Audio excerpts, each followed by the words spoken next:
Welcome back, Nap Trappers. This is what's fast becoming our favourite episode of the week. Not that we should have favourites, but this one's super fun. This is our Sleep Detectives episode where we answer 5 of your burning baby sleep questions that come in through the week. And we have some goodies today. Yeah, I'm Lots to excited to talk get about. stuck in. Yeah. All right, let's do it. All right, this 7-month-old baby has been on 2 naps since 5 months, sometimes waking at 5:40 a.m. and stays in bed till 7 a.m. I have a lot of follow-up questions. Oh, so many. Yeah, like we always do. There's so much more.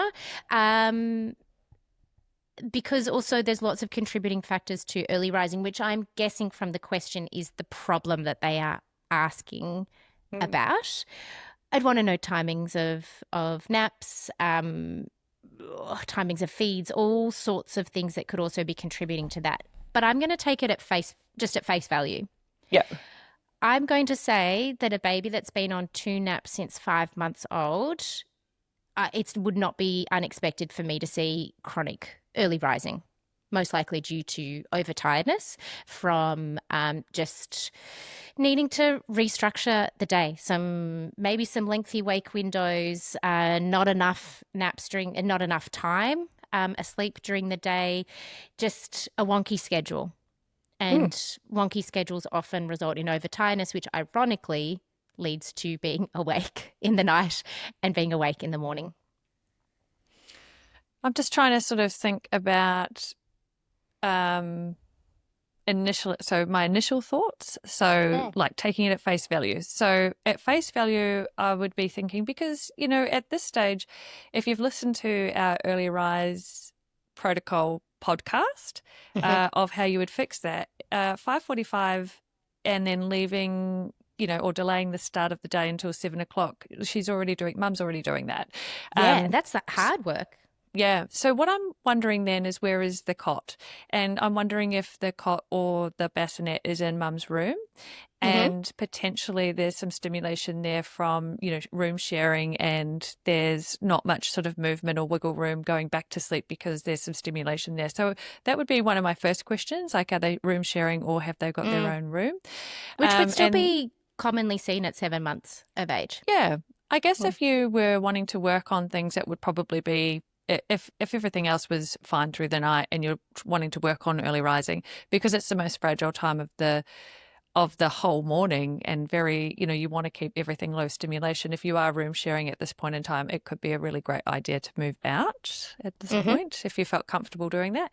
And then my first thing would be, what time is the first nap happening? Could that be reinforcing the early rise?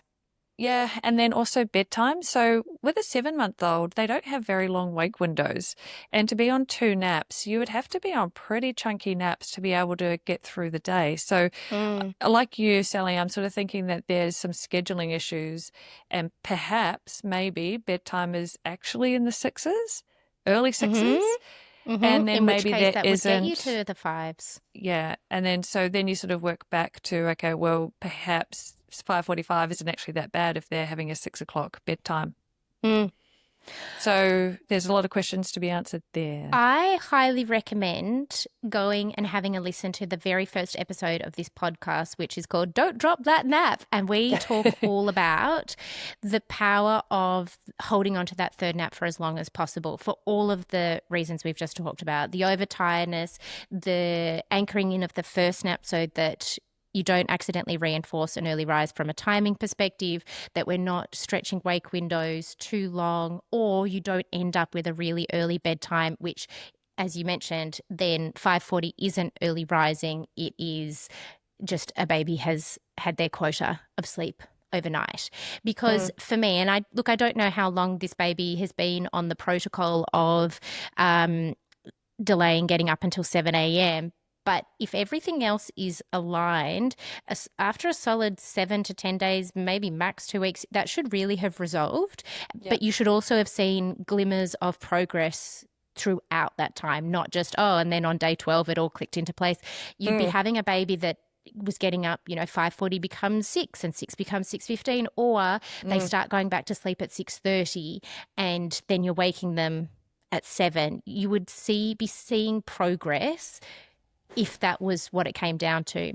So for me, again, at face value, I would actually be looking at bringing in the third nap, even if it was just temporarily. We ideally want to have it until closer to 8 to 9 months. But I would just be bringing it back in, and you got to be strategic with your timings. You'll have to cap naps and shift things around so that your early rising hard work of delaying getting baby up until 7 actually is productive for you. And then it's not just done in the hopes that it will work. The third nap will bridge you to bedtime with a well-rested baby. You'll get your milk feeds all lined up. And then, as you said, yes, there's definitely so many other causes of early rising that you'd also want to rule out as well. But for me, the 2 naps since 5 months is what jumps out. Yeah, 100%. And this would be an interesting case if everything was totally fine through the day and there was 2 2-hour naps and bedtime was Which great there and may everything. be. And there could definitely be, there isn't just one way to do things. And it doesn't mean that if you're not doing it our way, it's never going to work, because we know this to not be true. Oh, full transparency. Both of my babies dropped to 2 naps at 7.5 months. Yeah, so and I get everyone to keep it for longer. Yeah. So we know that it can work. It's just, to us, I think there's a lot of pieces of the puzzle that we just sort of want to, because ultimately we don't want anyone sleep training when there's no need to, if that makes sense, or if it's futile. Futile? I think you're trying to say fruitless. It was like, and futile. I love it. Futile. So yeah. We'll get that on a cap next. Yeah, so we definitely want you to be, if you're doing the hard yards, it needs to be for like going to work in your benefit. Otherwise, it's just, if it's going nowhere, there's no point. So we'd like to hear and it's what's going on. worth saying, definitely feel free to message us. It's also worth saying that, look, even if we found out a more significant root cause and we brought back the third nap and we moved baby out and everything, your baby's little alarm clock is probably still going to go off at 5:30. If 5:30, now I can't speak, 5:40. It's futile at 5:40. Then it's not going to magically fix. We're still working with the baby's habits and also circadian rhythm, their internal body clock. So that is when, however, the incredible work that you're doing of delaying getting up until 7 will actually start to be productive, because your baby will be better rested to then go back to sleep, start sleeping longer, the first nap will anchor in, and it should all just have a nice flow-on effect. So it's not always a quick fix. Even if we bring the nap in and we do all the other things that we've just mentioned. But because you're already doing the hard work, you just continue to do that and it should resolve. Yeah, I agree. Okay. Oh, I like this one from a Canadian follower. Hello. Oh, hello. I love Canada so much. Okay. Are Merino sleep sacks worth it? So hard to get my 8-month-old baby's temperature right. It's summer here in Canada. For me, a Merino sleeping bag is definitely worth it. It is a financial investment. I do think it is really useful if you have fluctuating temperatures. Baby goes down in a 28-degree room, and then at 3 a.m. it's 18. I mean, that's more on the extreme end, but you never know. It happens. I think they can be really useful and they will last you a long time.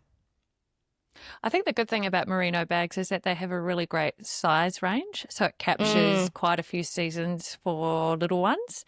So it's not just a one season. You know how like some of the bags, when they're little, are 3 to 12 months. And so you just get one winter out of them. So a lot of these Merino bags designed because they are an investment piece, you want the longevity from them. So I totally agree. They're really great for that purpose. And it does help to take some of that guesswork out. Mm. I particularly love them for winter and so my favorite is to use a winter weight wool babe over here in Australia. And I do the winter weight just in the winter because I just know that it's going to So snug. keep babies nice and warm. And if you don't Mm. want to use heating overnight, it will do the trick to quite low temperatures. Um, but the three seasons one is one that a lot of families will use for every other season of the year. I So just recommended it to a client in yeah, Queensland this week because they don't have the winters that you and I have, Beck. no, But they do have 28 degrees at bedtime and then it's down to 22. So super sweaty and then a really comfortable sleeping temperature and how to navigate that. So they're getting the three seasons one. I'm actually just Googling as we speak because for this Canadian listener or oh anyone really in yes, the Northern Hemisphere, I love the brand Woolino, oh and they have a yes, four seasons sleeping bag. And I actually had this recommended it to me by a Canadian sleep consultant. So for those listening, Beck and I are actually and this is how we met. yeah. Beck and I are part of this really great supportive group of sleep consultants from all around the world. We all trained and did the same course. And then we've got sort of this offshoot community where we troubleshoot questions and cheer each other on. And Yeah, it's it's a really fantastic. lovely supportive group. And I did a call out saying, what sleeping bag are my Canadian colleagues using? And they had recommended ages to me, the Woolino Four Seasons. And I'm just reading here, it's suitable for room temperatures 63 to 75 degrees Fahrenheit, which is 17 to 24 degrees Celsius. And that means you go into the night and it is so set and forget. You still have Mm, to layer accordingly yeah. underneath, but it's so breathable, it's so adaptable. And if it can endure a Canadian winter, then and a Canadian summer, then I think that's a pretty good review. Well, so for anyone else listening, so did you say it was 17 degrees to To 23? 24, Oh, to 24 24. So that's Celsius. a Yeah. one tog and a 2.5 tog bag rolled into one. And Yes. that's the beauty of having those natural fibers being so breathable, and it just maintains the cooling and heating, so you Mm. don't have to sort of think about it. Um, you know, for anyone who's on the fence for, oh my gosh, I'm so unsure. Do I use a 2.5? Do I use a one tog? Mm. Get a bag like that. Like get a Yep. merino bag that Yep. is the three seasons, so you don't have to think about it. Yep. Because you know We how, have enough mental load. yeah, I mean, it's really tricky when you've got rooms that are, say, 21, 22, 23, in these transitional seasons, and Mm. then they dip to 19. So 23 degrees is a one tog bag, whereas 19 degrees is a 2.5 tog bag. So Mm. when it's sort of scaling between both temperature readings, or tog rated bags, like it makes kind It's of sense, tricky. doesn't it? Yeah, yeah, yeah. I think they're a wonderful idea. And to be honest, I just didn't really know about them when I had my own little Mm. babies. Yeah. Um, but I also always had a temperature controlled room. So again, we talked on the last episode Mm. about type A parenting tendencies. Yeah. So I was like, okay, we've just got a 2.5. That'll last us Yeah. year round because I'll keep the room at 21 degrees Celsius, Yes, that's right. 365 days a year. But I also think this is really good for travel too. So Yeah. if you are going overseas or if you're going somewhere more exotic or going skiing, then this Mm. is very versatile. And again, your baby will be so familiar with it that Mm. nothing will change. Nothing will need Yeah. to change. Mm. Um, okay, so great question. And shout out to Woolino and Woolbabe because they are our go to Mm. recommendations for families, no matter where you are in the world. Okay, next one. 11 and a half month old, still not sleeping more than 40 minutes for naps. Also a common scenario we see. Naps are hard. Naps are significantly Yeah, harder than nights. they are, and it's a little bit of work to get these naps Mm. on track. It's not if you're at this age now, and they're still only taking 40 minutes, then I'm going to say that we need to make sure timing is spot on Mm-hmm. And then it's a case of, can your little one self-settle for the nap? Yes. And if Have they they got the can skill? self-settle, yeah. And like, not just I go in and then I pat, 4 times. I wait until they're really drowsy and then I walk out. To me, that's not self-settling at this age. You've got to be able to pop them into the cot and walk out, and then for them to be able to do their own thing, and it takes Yep. them, say, From 5 or a 10 wide minutes awake state. to fall asleep. Um, if they're able to do that, then what I'm going to suggest is that you leave nap 1 at 40 minutes and then you work Yep. on lengthening nap 2. And to work on lengthening nap 2, you kind of just have to adopt a delay attitude to getting them Mm. up, because what can typically happen is, if we are resigned to they only sleep 40 minutes, so there's no point trying to resettle, resettling never works. We just get them up after 40 minutes, and then that reinforces to our little ones and to our little ones' internal clock that 40 minutes is totally fine, and there's absolutely no reason on earth to even try to link a No. sleep cycle. And then mum comes in and tries. I'll Yep. let her have a go for 20 minutes. I'll keep Yep. crying, and then she gets me up and I get to do something way more fun. It can Yep. definitely become ritualized, can't it? So you've just got to create an opportunity for the internal clock to wire into the nap, that you're still being exposed to darkness. So you Mm. kind of want to delay getting up, even though they are awake and they're probably not going to go back off to sleep for a good week or so. It's really just Mm. about sort of finding a technique that resonates with you and then delaying getting them up, because it doesn't happen overnight. It's not just a quick fix. You've got to sleep train that nap, and Yeah. Yep. and typically at this age, less is more, because the It's very more we put into overstimulating. it, the more stimulated they become, particularly around naps, and they have got longevity and stamina at this point. Yes. So, Yes. And if you are not so sure on your baby's self-settling skills, or if you think, oh no, I do rock them to sleep or pat them off to sleep, or I hold the dummy in while they drift off to sleep, the place to start is actually at bedtime. At least that's how I would look at yeah, it. When sleep pressure is on your side, melatonin is on your side, and then you have 11 to 12 hours to practice the skill. And take confidence from developmentally, we know that at 11 months old, a baby absolutely has the capacity to link a day sleep cycle.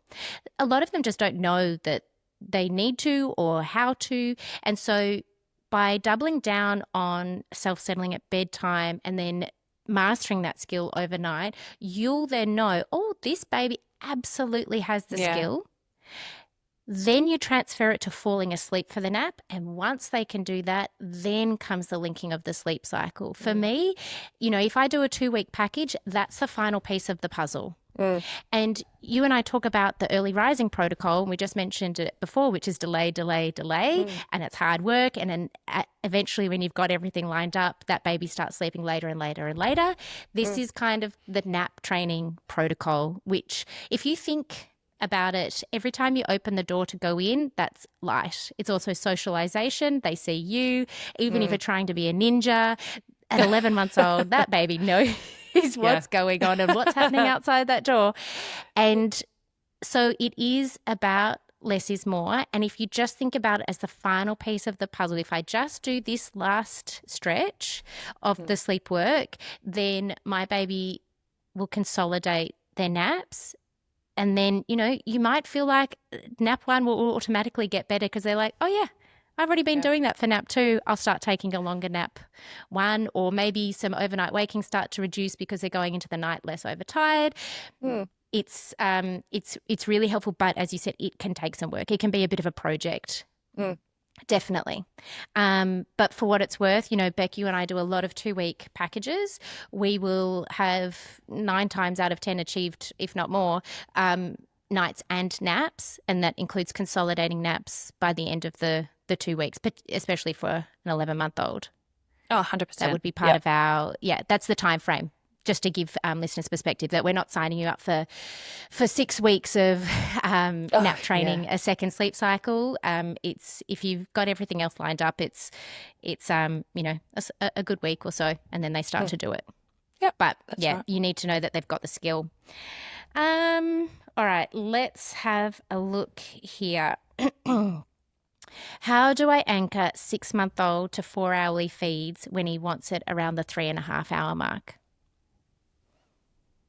You and I, this is a question based on and I love hearing when listeners and followers use the words that we use. So Yeah. thank you for paying such incredible attention, because we talk about anchoring feeds. And if anyone is Yeah. just tuning in for the first time, what that means is that when we are working on sleep, and I emphasize that because we don't mind how anyone feeds their baby, what time they feed their baby, unless we are fixing a sleep issue or working with you. And one of the first and really important ways that we do that is making sure that babies are getting enough calories during the day. And in order to do that, we like to anchor in our milk feed timings, which means we space and it's breast or bottle, so long as baby's taking a full feed, we anchor them in, and they don't really budge. Yeah, Just that's like an right. anchor, you know, Yeah. everything else might be choppy and Floating wavy around it around. and naps Yeah. and grizzling and this, but Yeah. we always come back to this anchored milk time so that we have a baby that takes a full feed versus getting a bit snacky. For me, you just push through. From 3.5 to 4 hours, it's just a bit of distraction. You just push through to 4 hours, and it may be that it's even just on one or two spaced feedings of that little extra stretch, and that baby already starts to take a little bit more, and in which case they've built up the tolerance for the 4 hour window. I'd also be making sure, is your bottle actually a full enough bottle at those timings, and are you offering both breasts if it's a breastfeed? But in terms of how, and Beck, I don't know if you would have anything different, I would just say you just offer it at 4 hours. Yeah, and like there's just no easy way to do it. Like I that's the hard part about doing a little bit of sleep work, you know. So if there's an uncomfortable moment where we do have to stretch our little ones out, and like you just said, it may even just be the one or two spaced feeds, and then they're taking more and so forth. I think that at 6 months also it can be a little easier to do the 4 hour stretch, because at some point in the day we've got the solids that are likely to be introduced, and typically we would see the solids being popped into the mix at maybe around 11:30. So if you're a little unsure about using the 4 hour gap, that would probably be the stretch that I would do it first. So so once the solids have been done, then sort of trying to get to the 3 p.m. feed, so you've got your 4 hour stretch, and then that should be easier to then get to the 6:30, 7 o'clock milk feed, whenever that's happening. Yeah, they've had a little something else to help take the edge off. That's at right. That age. So I think that could be a really good place to start. And then overnight, then you can start to sort of create that 4 hour pattern overnight as well, and makes it easier. So just making sure that you're investing in those feeds as well overnight, making sure that you're doing the full bottle if a bottle is being offered at the 10:30, so 4 hours from the final milk feed of the night, that you're not just offering a really quick one just to get back off to sleep, that you're offering a full feed. So whether that's both breasts or a full bottle, and if they're looking like they're about to fall asleep, just doing that nappy change to wake them up. Yeah, rouse them in between. Yeah, even right. halfway through a bottle. So if it's a breastfeed, if they're falling asleep after one side, nappy change. If they're halfway through the bottle and starting to doze off, nappy change to encourage them to finish it off. Yeah, that's right. And that is also the tanking up that we want to see. 4 hourly during the day, but also for our feeds overnight. That's the whole purpose behind this, is to get really full, beautiful tummy so that you can resettle everything else, knowing we're not sleep training through genuine hunger. That's right. So yeah, it can be tricky, but it can be done. Just got to persevere. It can be tricky, but it can be done. I think the other reason why I haven't ever really batted an eyelid doing it is that as a pediatric nurse on the ward that I worked on, babies were often fed nasogastrically, so a tube down their nose, and majority would be on spaced at very set times of when they would feed, and we would actually have to offer them less. They would be fluid restricted, all because of, and I know the listeners here do not have babies that are needing to be fluid restricted, but I think because I just saw that babies were always okay, they were always getting enough, and we always had spaced feeding times, that when I had my own babies, albeit they could have as much or as little as they wanted, I just knew that they had that reserve, and I could just think, okay, well, we'll just go out to the letterbox, or look at the dogs or whatever. And or maybe I just didn't pay it enough attention that you're allowed to be grizzly. Yep. And oh, look, now it's feed time. And so I just had probably that confidence already that space feeding was appropriate. Just from my background. But I do know the listeners here do not have babies that are about to have open heart surgery. So take that for what you will. Okay, so the next question is 7.5-month-old Bub has a 1.5 hour sleep on nap 1 and nap 2 and 3 only 30 to 40 minutes. Should I cap the first nap? Absolutely. Yes. Yeah. And this is a great sort of and textbook way that we often see sleep start to consolidate. Nap 1 for so many babies is usually the easiest nap of the day, and usually the first one to organically consolidate and become longer. And once we see that and we know that it's possibly taking away sleep pressure from nap 2 and nap 3, we can confidently cap it. You know your baby's got the skills to link a sleep cycle because they've just been doing it. Yeah.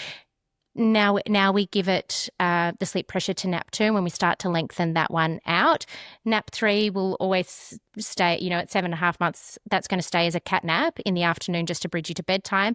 But you can really double down on the nap work for nap 2, which will future-proof you for the months to come, because you already know your baby can do it for nap 1. Then you're going to teach it for nap 2. And by the time they drop it for nap 3, you're like, oh, great. 2 long naps, here we come. Yeah. Perfect. I feel like excited for that family. Yeah, same. Even though it's so hard, never wake a sleeping baby. In this case, absolutely I would. Yeah.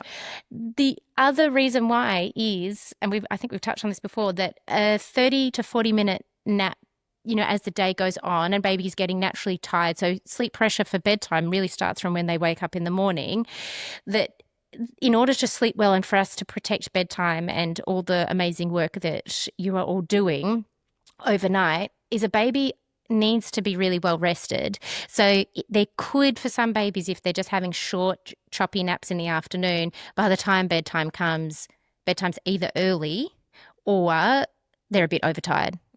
They've got a bit of a second wind, and then you might have some overnight waking. So by switching things around, you can also protect that a little bit too.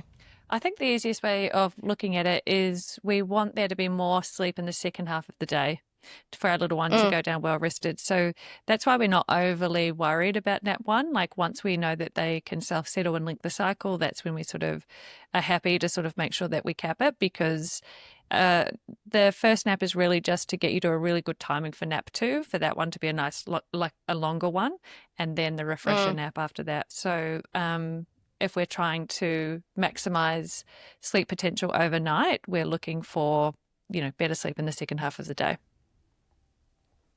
Yeah. All right. Similar age baby. Last question for today's episode. 7-month-old. Night feeds getting earlier, 11:30 p.m. and 4:30 a.m. Usually full feeds. Tips? Question mark. Tips. Oh, sorry. How old was the little one? 7.5? 7 months. Oh, 7 months.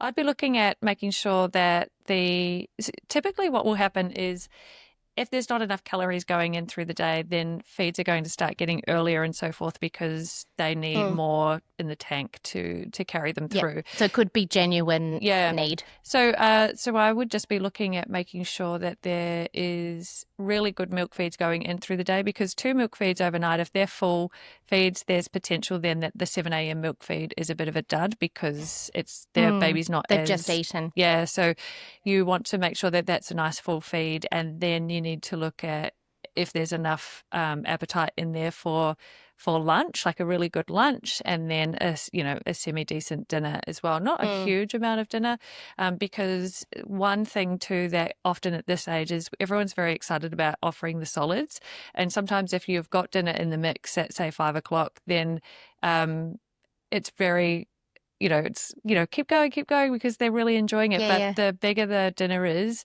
the consequence of that is that often that final milk feed before bed isn't the greatest. And then because that milk feed hasn't been the greatest, then that typical 11:30 p.m. milk feed is then going to slide earlier. They're hungry for milk. Because they're hungry for it. So you've just got to have a really great balance of solids and milk, and potentially looking at, how you redistribute those calories overnight. Mm. So face value, it seems really easy, but actually there's probably a few additional things behind that might be worth more of an investigation.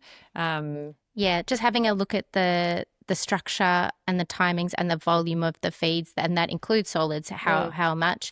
And sometimes we do need to pull back on solids. Just it's always a little bit of trial and error where we find that balance where the milk feed isn't sort of in jeopardy of being short and not enough, but also keeping some solids in the mix. And I remember my second, he would have just weaned himself from all milk at 6 months of age because he loved his solids. I mean, he's a boy after my own heart.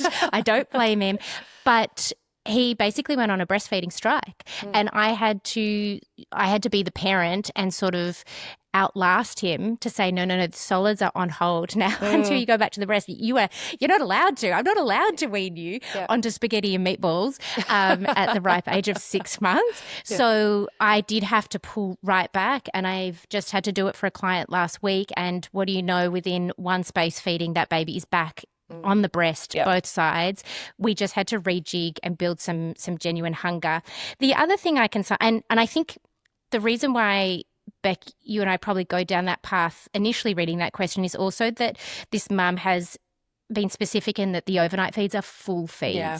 So sometimes feeds can be just snacky, in which case I'm thinking, is this habitual? Is this a sleep association? What could be what? But if they're taking a full feed, then yes, it makes me think, how could we give that back to the day a little bit? The other thing is, and I know you've mentioned this on a previous episode, Beck, is that sometimes feeds can just come a little bit earlier because one night they were offered earlier. Yep. So maybe you had a night where randomly baby woke at 10 p.m. when usually you've been doing your 11:30 p.m. feed, and you thought, oh, that's so weird. I'll go in and feed. And then the next night it stayed at 10 p.m. and that feed just, I remember you talked about it as if, well, if I'm offered a Tim Tam at any time of the night, I'm going to take it. And so now sometimes, and I'm not saying that that's what's happening in this, but it's one of the scenarios I see is that if things are creeping forward, sometimes it can be reinforced. And this baby has no issues with being fed at any time. So they'll take it at 10:30, they'll take it at 11:30. But once you get your day calories all lined up, I would usually say you need to hold steady and resettle anything before that, the feed that we're actually aiming for, so we don't accidentally reinforce it coming earlier, and then you can start to nudge it out, which at 7 months old I'm usually nudging overnight feeds out, particularly if they're two full ones. You know, we keep one full one little one. Fuller gets later and later and later until the short feed's gone. That's right. You don't want to become stagnant with the feeds, like still having two feeds. You really should be preparing yourself and your little one to be moving along and systematically working those feeds out, because you still, and the reason is, you know, for some families, they just want to be able to have a decent night's sleep, but you can hold on to those feeds for as long as you like, as long as they're, to me, as long as it's not detrimental to the daytime and impacting daytime in a way that we're sort of like, okay, but our hand is tied, we're forced to have this overnight feed because they're not having enough calories in the thick of reverse cycling. Yeah, that's right. So you're kind of just always gearing up for the next stage. And babies and toddlers, this is just life with them. Like, you're always sort of, the next step is always on the cards. And so you are working towards reducing and eliminating feeds as they get older. So you should sort of be working towards that. I think it's more of a daytime thing and getting all that hunky-dory, and then sort of looking at your nights. Yeah, excellent. All right. Well, on that note, I think we've left everyone with a lot of homework to go and do.